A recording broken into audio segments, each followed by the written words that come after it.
Hello and welcome to the Content Clarity Framework Training Part 3 and Part 4 today. So by now you should know who you serve, we should know the type of membership we're going to have, and we should know the transformation we're going to give our members.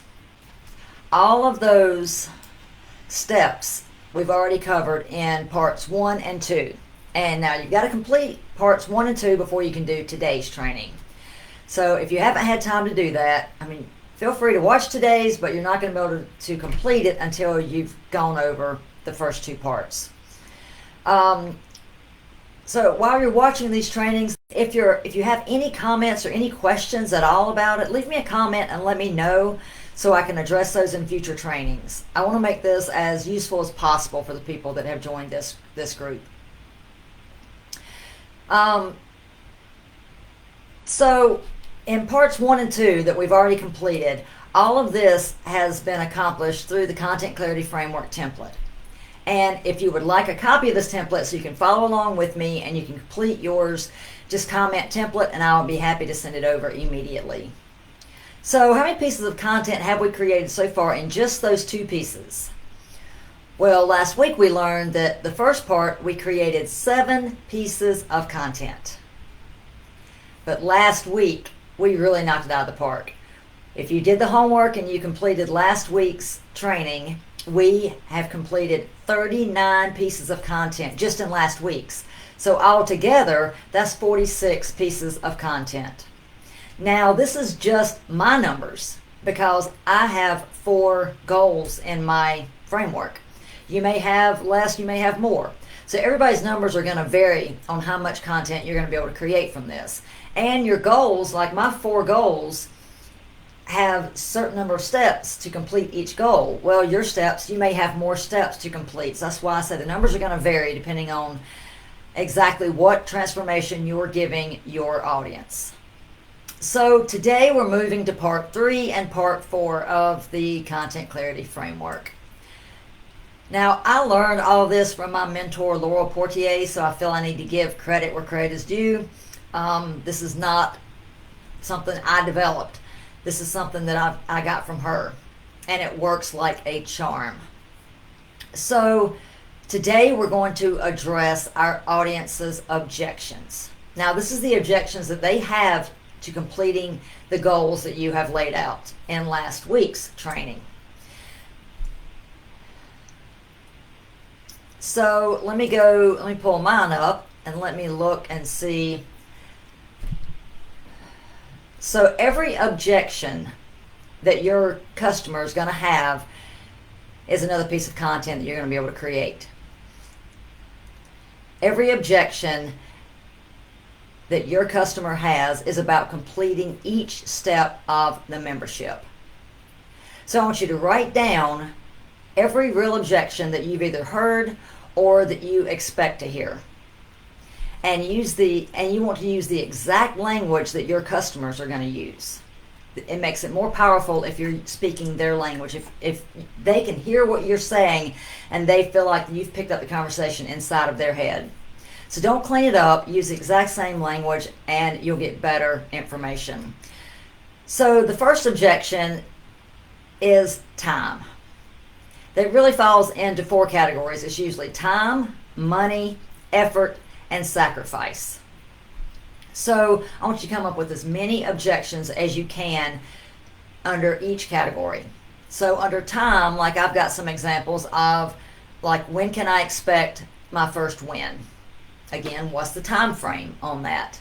Another one is, what's the implementing hours each week if I join this membership? People don't want to take on a whole nother job or a whole nother hassle. Everybody's time is tight, so you want to make sure up front that you're telling them exactly what type of commitment it's going to take for them to join your membership and to achieve the transformation that you're promising your members. And another one under time could be, how long till I accomplish my big goal? And again, you want to write out as many as you possibly can. Every objection you can come up with under the time framework. And then that's, again, going to be a piece of content you're going to be able to record around the goal that you're trying to get them to complete. in your memberships. So next, if we move to money, an objection that people are going to have is how much does the program and the service going to cost? How much does it cost to actually join this membership? Another one may be, what tools do they need in order to join your membership? Because if they have to have, like for me, I'm working with one tool, Entreport, and then I use Calendly to book calls, and then I'm just using Facebook, which is free, and I use Canva a good bit, but they have a free version of Canva that you can use, and then I use AI. So that's all the tools, because Entreport allows me to do all the sales pages, if you're doing that, all the email automation, all the follow-up series, and I can house my membership. All of that can be done in Entreport.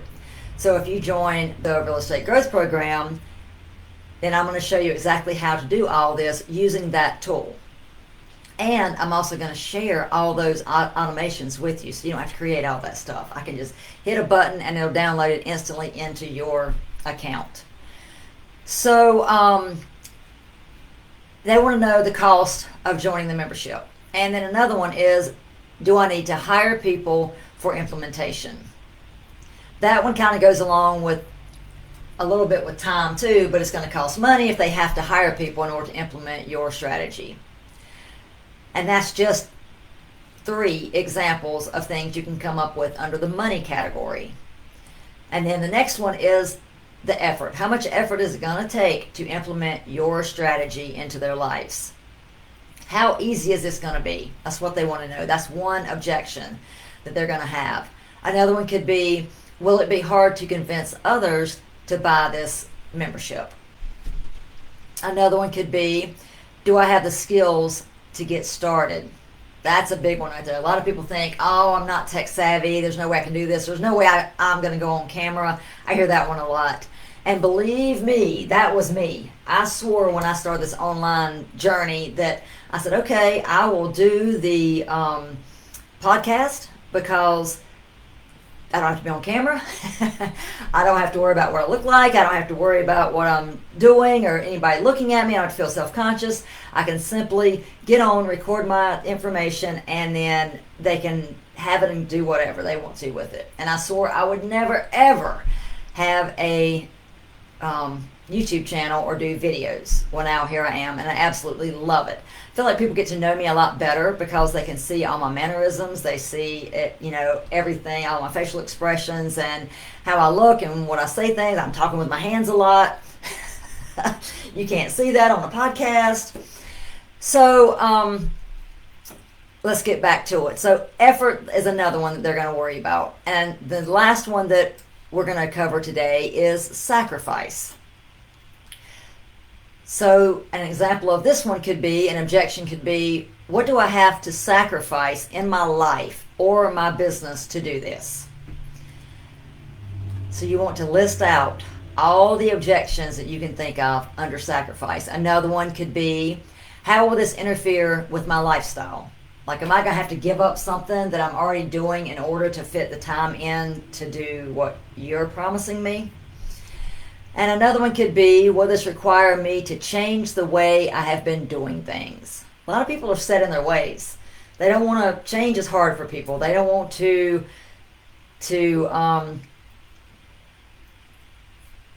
risk moving forward if it's going to require them to upset their entire life, even though their life is not what they want it to be. They know what they have right now, and the unknown pain that they is a lot of times greater than the known pain that they currently have.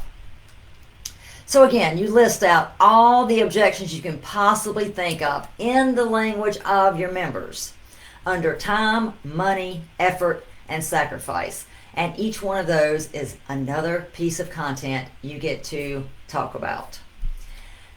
And that wraps up part 3. So now you understand why I'm covering part 3 and 4 together today, because it wasn't going to take me long to address one part. So I said I'm going to do both of them in one day. So now let me get back to my other sheet so I can cover part 4. So part 4 kind of goes along with part 3. Also, part 4 is the false beliefs that people have. So throughout our lives, we all have experiences that we have. And we've all experienced different things. And that's what has created who we are today. The experience can be good or it could be bad. So you have an experience that creates an emotion. You're either extremely happy because you got a big win in your life. That's a huge emotion, and it's going to leave a lasting impact in your brain. You're going to remember what happened. Same way when a horrible event happens in your life, it's going to create a negative impact in your brain that you're also going to remember forever and ever. And sadly, we remember the sad and the bad ones more than we remember the positive ones. So then, now you've had the experience, and that creates an emotion in your life. Then we attach a story to that emotion. And again, it can be positive or negative. So now you've had the experience, you've had the emotion, and now you've attached a story to that emotion. And guess what? That becomes your belief. And then we use these beliefs as our guidance system for every decision we make for the rest of our lives. This is how two people can have the exact same experience, and one person absolutely flourishes after that experience, and one person totally withdraws and it completely ends their life as far as living happily and functioning in society. You know, same experience, and it can be siblings. It can even be twins. You have identical twins. They can go through this same experience, but they're going to have a different emotion to it. They're going to attach different story to it, and they're going to react to it differently. It's very similar to 10% is what happens to you in life, and 90% is how we react to it. That's what all of this comes from. So you're making every future decision in your life based on that event that happened, that one thing, and it could have happened 50 years ago, and you're still using that one experience to shape every decision that you make. The only way to change this is you've got to give yourself or give another person a reason to change. So I want you to review all the beliefs that you have yourself, and I want you to challenge every belief. Find out where it came from, what story you're telling yourself about that belief, and why you have that belief. And most importantly, is this belief true? Is it accurate? Is it true? Let me go back to my content clarity framework. Let me get down to part 4. So under this one, you have the objection that we just went over. You need to list what false belief they have for that specific objection. And then you need to list the experience that created that belief. And then you need to list the story that they're telling themselves about that belief. And then you need to create a client story or a story about yourself that's going to break that false belief.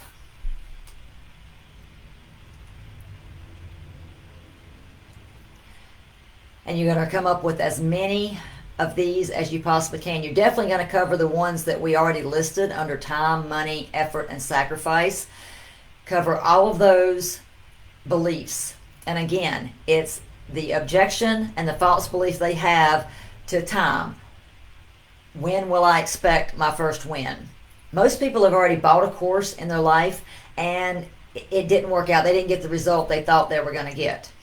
So they have an emotion, they had an experience, an emotion, and they create a story about it, which created their belief.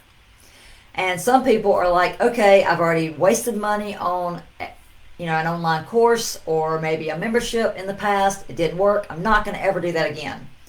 So then you're going to have to come up with a story that's going to tell something that maybe happened in your life, that you had the exact same belief, you had the same experience, but then you realize that no, it just you were not ready to accept that information at the time, or it may not have been an exact fit for your specific business or your specific learning style. And it just may have been that you weren't ready for it at the time. It may have been nothing wrong with the course. Other people got success with it, but you were not ready for it at that specific time when you were trying to achieve something.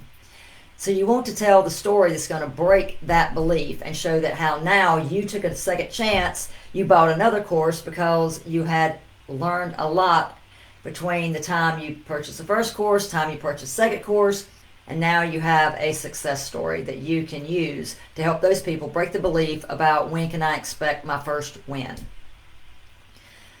And you do that with every single one, implementing hours for each week. How long till I accomplish my big goal? And the same thing under money, and the same thing under effort, and the same thing under sacrifice. So the more of these that you have, the more content that you're going to be able to create based on this. So your homework this week is to go complete parts 3. You're going to do parts 3 first, get your objections all laid out in the language of your client or your potential member for your membership. Then you want to go to part 4 and write down all the false beliefs they have, the story they've attached to it, and how you're going to create a new story that's going to help break that false belief. And again, the Content Clarity Framework is going to help you do that. Just comment template and I'll be happy to send this template over to you immediately. Leave me a comment. Let me know what questions you have about these trainings, what you don't understand, what you need help with, and I'll be happy to address that in future trainings. Thank you so much for taking time to join this. Come back next week when we're going to cover the next part of the Content Clarity Framework. Thanks a lot. I'll see you next week. Have a great weekend.